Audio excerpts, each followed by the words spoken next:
कपटी व्यक्ति पसंद नहीं। एक जगह मैं कथा कर रहा था, एक मैया आई,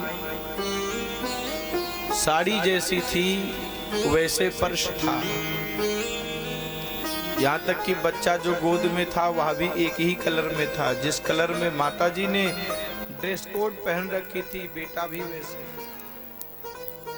हमने माताजी से मनोविनोद में पूछ लिया, मैया ये क्या है? तो माता ने कहा, गुरुजी मैचिंग का जमाना है। हमने कहा अच्छा, मैचिंग का जमाना, कोई बात नहीं। दूसरे दिन फिर वो आई, आज फिर सब चेंज था। मैंने पूछ लिया, क्यों माता जी आज तो सब चेंज हो गया? उन्होंने कहा मैचिंग का जमाना है। एक दिन शनिवार था, शनिवार के दिन माता जी कथा में आई तो मैंने पूछ लिया, क्यों मैया आज भी सब मैचिंग का है? हाँ मैचिंग का जमाना है। हमने कहा थोड़ी गलती हो गई आप।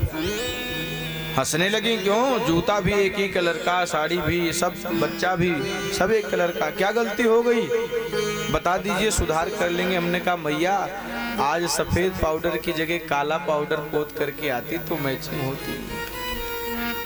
हमारे ऊपर नाराज हो गई। हमने कहा रे मैया हाथ जोड़ करके प्रार्थना कर रहा हूँ, कथा में तन के श्रृंगार की आवश्यकता नहीं है, कथा में मन के श्रृंगार की आवश्यकता है।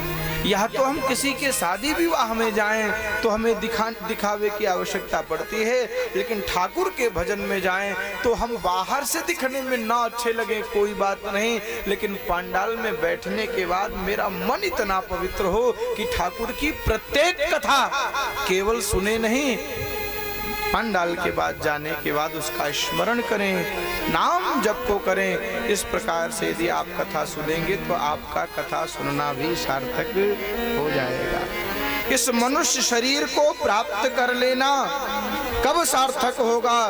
कब कहा, जब इन चर्म चक्षुओं से रघुनाथ का हम दर्शन कर लेंगे, हमारे नेत्र ठाकुर के दर्शन के लिए व्याकुल होकर के रुदन करने लगेंगे, हमारा हाथ अपने आप कहने लगे कि हमें ठाकुर की अर्चना करनी है, हमारा पैर ठाकुर के मंदिर के लिए प्रतीक्षा करने लगे, हमारा मन ठाकुर के भजन में लगने लगे। समझ लेना आपका जीवन, आपका ये शरीर प्राप्त करना सार्थक हो गया। प्रेम से बोलो जय सिया राम।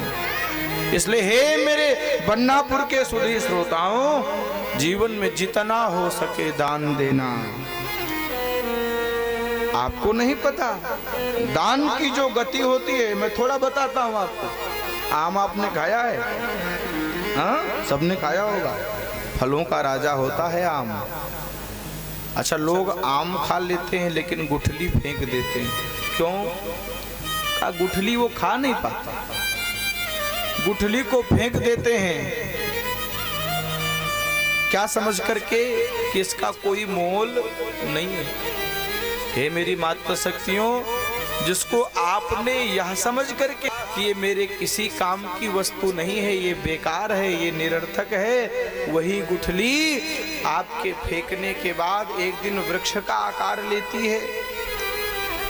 फेंका आपने एक था, लेकिन वही जब जमीन धरती में परिणीत होती है तो एक दिन वृक्ष का आकार लेती है।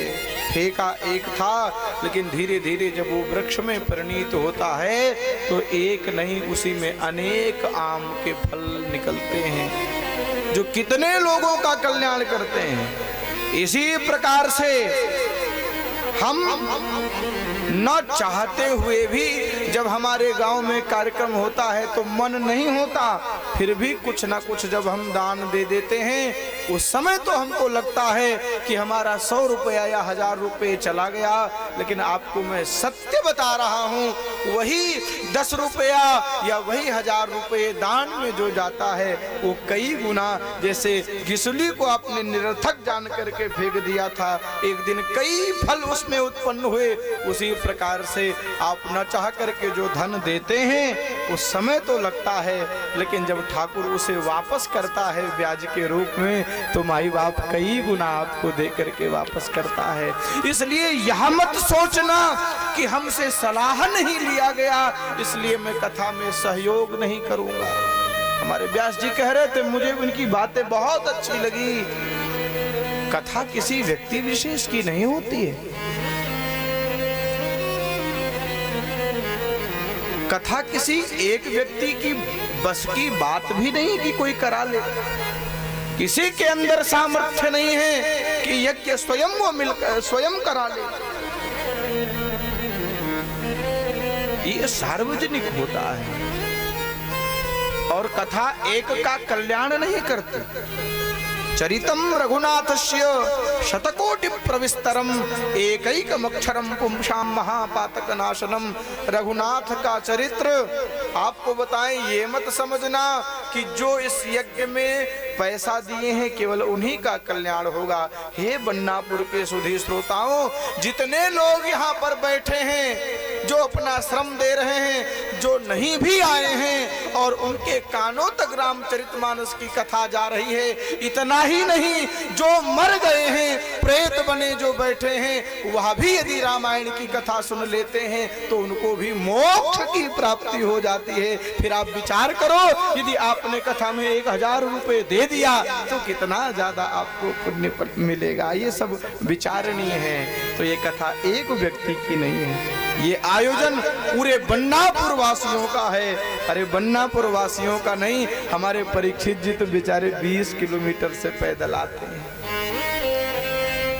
हे बन्नापुर के निवासियों, विचार करो, आपके गांव से कोई 20 किलोमीटर से चल करके आकर के यजमान बन करके इस यज्ञ में अपने तन मन धन को पवित्र कर रहा है, तो कहीं ना कहीं राघव की कृपा इनके ऊपर विशेष है। धन से बड़ा आदमी नहीं होता। ये मत समझना कि महाराज हमारे पास धन नहीं है, हम क्या दे दें। अरे आपके पास धन नहीं है, आपके पास समय तो है। भगवान की कथा में जो झाड़ू भी लगाता, आपको बता दें, आपके पास कुछ नहीं है, कोई बात नहीं, यज्ञ मंडप के किनारे यदि कोई तिनका भी दिखाई दे, सुबह सुबह आकर के यदि आप उस मंडप को ही साफ कर देंगे तो जो लोग धन से सहयोग देंगे, जितना फल उनको धन देने के बाद मिलेगा उतना। इतनी महिमा कथा की है, इतनी महिमा यज्ञ की। एक बार बोल